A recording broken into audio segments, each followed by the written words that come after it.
Hello students, how are you. आज हमारा topic है टचस्टोन ऑफ पार्टनरशिप और we can say determining the existence of partnership. So students, हमने ये देखना है कि कई बार दो या दो से ज़्यादा पर्सन जो है वो काम करते हैं एक बिज़नेस के अंदर, तो उन लोगों के बीच पार्टनरशिप एक्चुअली में है भी या नहीं, तो ये डिसाइड हमने करना है। तो ये हम कैसे डिसाइड करेंगे? तो इसके लिए जो भी पार्टनरशिप की जो करैक्टरिस्टिक्स हैं जो कि कल हमने की थी, तो उन करैक्टरिस्टिक्स को हम माइन्यूटली जो है वो स्टडी करेंगे और माइन्यूटली स्टडी करने के बाद हम ये डिसाइड करेंगे कि क्या एक्चुअली में जो पार्टनरशिप है वो एग्जिस्ट कर रही है या नहीं कर रही। तो इसके लिए हमने डेफिनेशन भी देखी है। देखिए, according to section 4, partnership is the relationship between persons who have agreed to share the profits of the business carried on by all or any of them agreed for all acting for all। कि partnership क्या है कि एक relation है लोगों के बीच में जो कि प्रॉफिट को शेयर करने के लिए तैयार हो गए हैं, और जो बिजनेस है वो सभी की तरफ से भी रन हो सकता है या सभी की तरफ से एक व्यक्ति द्वारा भी जो है वो रन हो सकता है। अब हम कुछ करैक्टरिस्टिक्स करेंगे और यू कैन से हम ये देखेंगे कि कौन से ऐसे फैक्टर्स हैं जिन फैक्टर्स को देखकर हम ये डिसाइड कर सकते हैं कि जो आपकी पार्टनरशिप है वो एग्जिस्ट कर भी रही है या नहीं।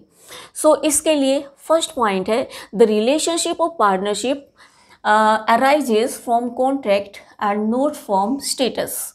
कि जो हमारी पार्टनरशिप है या जो रिलेशनशिप ऑफ पार्टनरशिप है वो कॉन्ट्रैक्ट से अराइज होता है। वो किससे अराइज होता है? वो कॉन्ट्रैक्ट से अराइज होता है, ना कि स्टेटस से। सो एक सेक्शन है आपकी 5। जो सेक्शन 5 है वो हमें कहती है कि इसमें जैसे कि joint in the family business आता है, तो जॉइंट इन द फैमिली में क्या है कि जैसे ही एक बच्चा बर्थ लेता है वैसे ही वो फैमिली का मेंबर बन जाता है और वैसे ही वो अपना इकट्ठा बिजनेस जो है वो करना शुरू कर देते हैं। बट पार्टनरशिप फॉर्म में क्या है कि हमें प्रॉपर एक एग्रीमेंट बनाना पड़ेगा, चाहे वो हम रिटन फॉर्म में बनाएं चाहे हम ओरल फॉर्म में बनाएं। और जब हम प्रॉपरली रिटन फॉर्म में बनाते हैं तो उसको हम पार्टनरशिप डीड का नाम जो है वो देते हैं।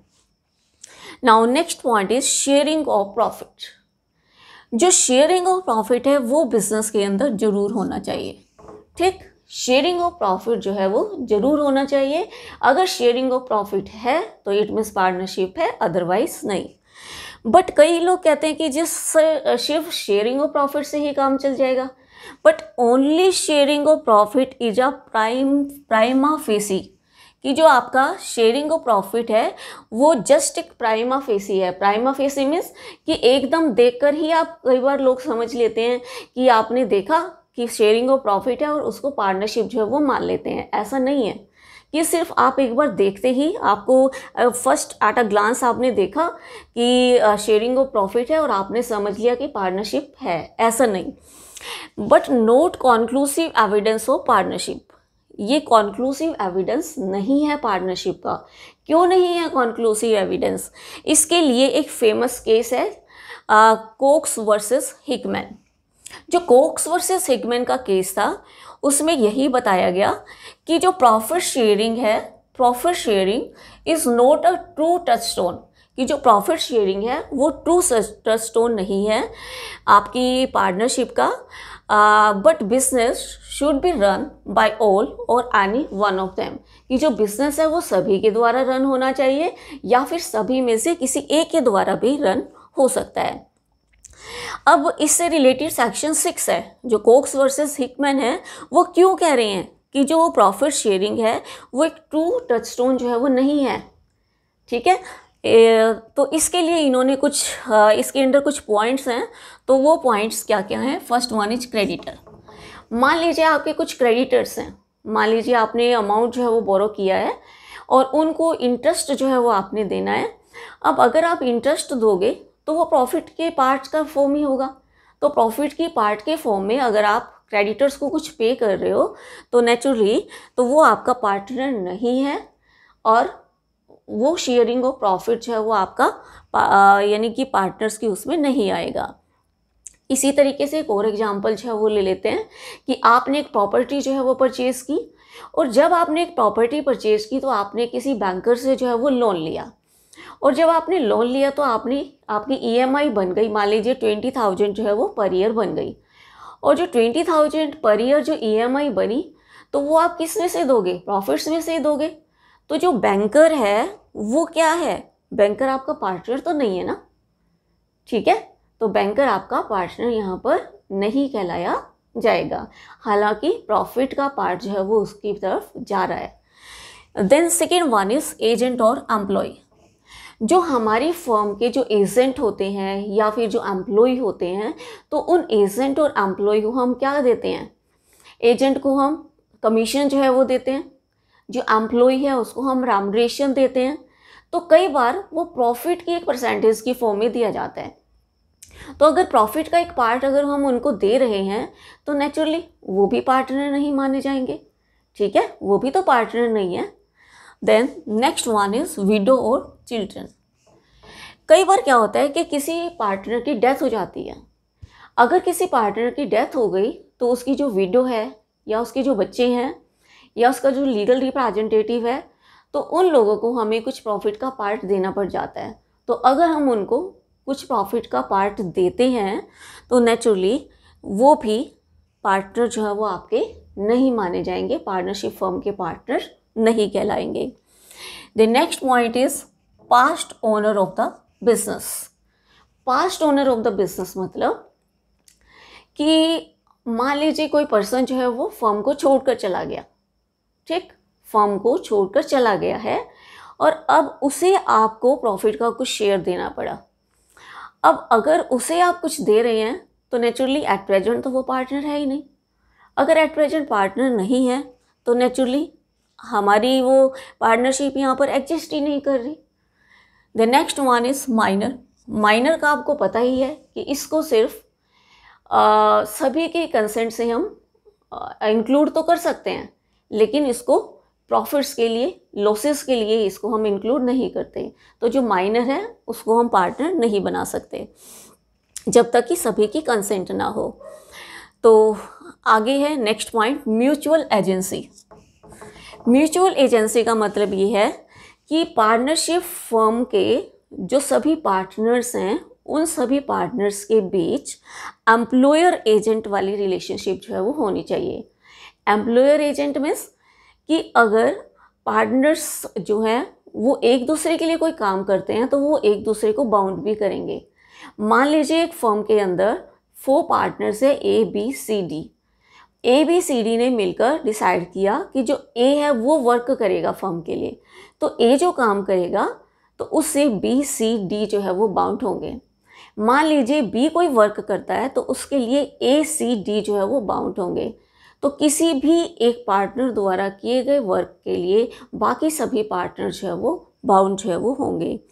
इसलिए हम कहेंगे कि कोई भी पार्टनर जो है वो फर्म का ओनर भी होता है और एजेंट भी जो है वो होता है। तो इसलिए म्यूचुअल एजेंसी वाली रिलेशनशिप जो है वो होनी चाहिए। Then participation in management. So इसके अंदर क्या है कि जो आपकी पार्टनरशिप है इसके अंदर जो आपके पार्टनर्स हैं उनको ये राइट होना चाहिए कि वो फर्म के अंदर पार्टिसिपेट कर सकें। इक्वल पार्टिसिपेशन का राइट होना चाहिए, ठीक है। अगर 4 पार्टनर्स हैं तो चारों को इक्वल राइट होना चाहिए कि वो मैनेजमेंट में पार्टिसिपेट करें। बाकी उनकी मर्जी है कि वो चारों इकट्ठा पार्टिसिपेट कर भी सकते हैं या चारों में से वो किसी एक को अपॉइंट कर सकते हैं, क्योंकि डेफिनेशन में गिवन है कि of a business carried on by all और any of them acting for all, yes, कि जो आपका बिजनेस है वो सभी के द्वारा भी रन किया जा सकता है या सभी में से कोई एक भी जो है वो रन कर सकता है सभी की ओर से। तो पार्टिसिपेशन इन मैनेजमेंट में क्या है कि सभी को इक्वल राइट हो। The next one is legal business, कि जो बिजनेस है दैट शुड बी लीगल, यानी कि जो भी आपका बिजनेस का पर्पस है वो आपका लीगल होना चाहिए। इलीगल पर्पस के लिए आप काम जो है वो नहीं करेंगे। अगर कोई भी गैर कानूनी धंधा आपने जो है वो शुरू कर लिया है, शराब को बेचने का काम है या कोई भी इमोरल वो लेकर आपने काम जो है वो शुरू कर लिया है, तो नेचुरली वो आपका पार्टनरशिप के अंदर इंक्लूड जो है वो नहीं होगा। The next one is difference between partnership and को ओनरशिप। ध्यान रखिएगा, ये दोनों डिफरेंट टर्म्स हैं। Partnership is absolutely different from को ओनरशिप। ओके, पार्टनरशिप में क्या है कि जब दो या दो से अधिक व्यक्ति लाभ कमाने के उद्देश्य से काम करते हैं तो वो क्या है, पार्टनरशिप है। और को ओनरशिप में क्या है, जब दो लोग इकट्ठा कोई भी प्रॉपर्टी जो है वो परचेज कर लेते हैं या कोई भी आइटम परचेज कर लेते हैं और आपस में जस्ट डिस्ट्रीब्यूट कर लें, ठीक है, सेल करने के उद्देश्य से नहीं, प्रॉफिट मेकिंग के पर्पज से नहीं, जस्ट आपस में वो डिस्ट्रीब्यूट कर लें, तो दैट इज कॉल्ड को ओनरशिप। तो इसलिए पार्टनरशिप और को ओनरशिप जो है वो एब्सोल्यूट डिफरेंट टर्म्स हैं। इसके बाद next one is number of members. Number of members के बारे में लास्ट वीडियो में भी मैंने बात की थी कि जो आपका पार्टनरशिप एक्ट है वो इसके बारे में साइलेंट है। जो हमारा कंपनीज एक्ट 1956 है उसमें कहा गया है कि जो मिनिमम नंबर ऑफ मेंबर्स हैं that should be 2, maximum number of members हैं that should be 20 in ordinary cases and 10 in banking cases. Okay, लेकिन जो आपका कंपनीज एक्ट 2013 है इसमें बताया गया है कि maximum number of members should be 100। Maximum number of members कितने होने चाहिए, 100। अगर 100 से एक्सीड कर जाते हैं मेंबर्स तो वो एसोसिएशन जो है वो क्या बन जाएगी, इलीगल एसोसिएशन जो है वो बन जाएगी। ठीक है, इलीगल एसोसिएशन वो कहलाएगी। Next point is access to books and accounts. इसका मतलब क्या है कि हर एक पार्टनर को ये इक्वल राइट होना चाहिए कि वो कंपनी की जो पार्टनरशिप है उसकी बुक्स एंड अकाउंट्स, जो भी बुक एंड अकाउंट्स हैं उन तक वो पहुंच सके, उनको वो देख सके, उनको वो इंस्पेक्ट कर सके, ठीक है, अच्छे से उनका निरीक्षण कर सके। इट मीन्स क्या है इंस्पेक्ट करने का, कि जो भी कंपनी की बुक ऑफ अकाउंट्स है उसके अंदर सभी अकाउंट्स प्रॉपरली मेंटेन्ड होते हैं, कंपनी की फर्म की सिक्रेसी जो है वो होती है, तो इन सब को वो अच्छे से देख सके, फ़ोटोकॉपी लेना चाहे तो वो ले सके। तो इसमें किसी भी तरीके की कोई भी बाउंडेशन जो है वो नहीं होनी चाहिए। अगर वो फ्री हैं कि कंपनी की बुक ऑफ अकाउंट्स को वो स्टडी कर सकते हैं, फ़ोटोकॉपी ले सकते हैं, तो इट मीन्स पार्टनरशिप एग्जिस्ट कर रही है, अदरवाइज एग्जिस्ट नहीं कर रही। Next point is essentials of a valid contract. इसमें क्या है कि जो आपकी पार्टनरशिप है उसके अंदर कुछ एक पॉइंट हमारे कॉन्ट्रैक्ट एक्ट के भी होने चाहिए, ठीक है, वो इटसेल्फ इंक्लूड जो है वो होने चाहिए कि जो पार्टनर्स हैं उनके अंदर कॉन्ट्रैक्चुअल कैपेसिटी होनी चाहिए। कॉन्ट्रैक्चुअल कैपेसिटी मीन्स मैच्योर होना चाहिए पार्टनर, साउंड माइंड का होना चाहिए, लॉ द्वारा उसे डिस्क्वालीफाइड जो है वो डिक्लेयर नहीं किया हुआ होना चाहिए। देन लॉफुल कंसिडरेशन, कि जो कंसिडरेशन है वो लॉफुल हो, ठीक है, लॉफुल यानी कि जो प्रतिफल मिले, जो अमाउंट मिले, यानी कि जो कंसिडरेशन है that should B lawful. Object भी लॉफुल जो है वो आपका होना चाहिए, उद्देश्य जो है वो लीगल होना चाहिए। फ्री कंसेंट होनी चाहिए।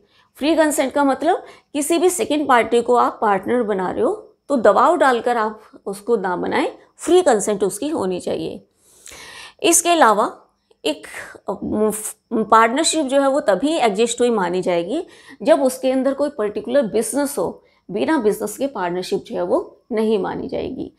तो जब हम ये डिसाइड करते हैं अपने माइंड में कि एक्चुअली में एग्जिस्ट कर भी रही है या नहीं पार्टनरशिप, तो इसके लिए हमने क्या क्या देखना है।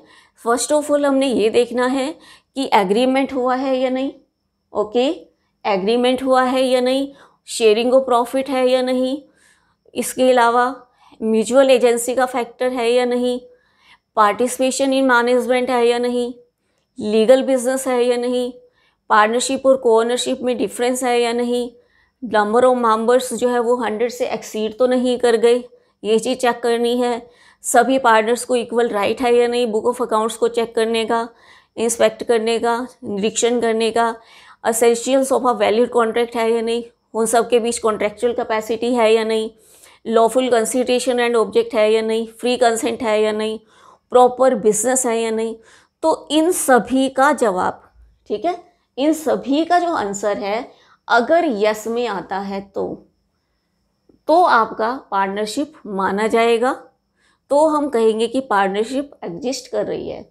अगर एक सिंगल पॉइंट का सिंगल पॉइंट का आंसर भी नो में आ जाए तो हम ये कहेंगे कि आपका जो पार्टनरशिप है वो एग्जिस्ट नहीं कर रही। तो इसलिए माइन्यूटली स्टडी करके हमने ये देखना है कि सभी पॉइंट्स का आंसर जो है वो यस में आए। Okay students, thanks.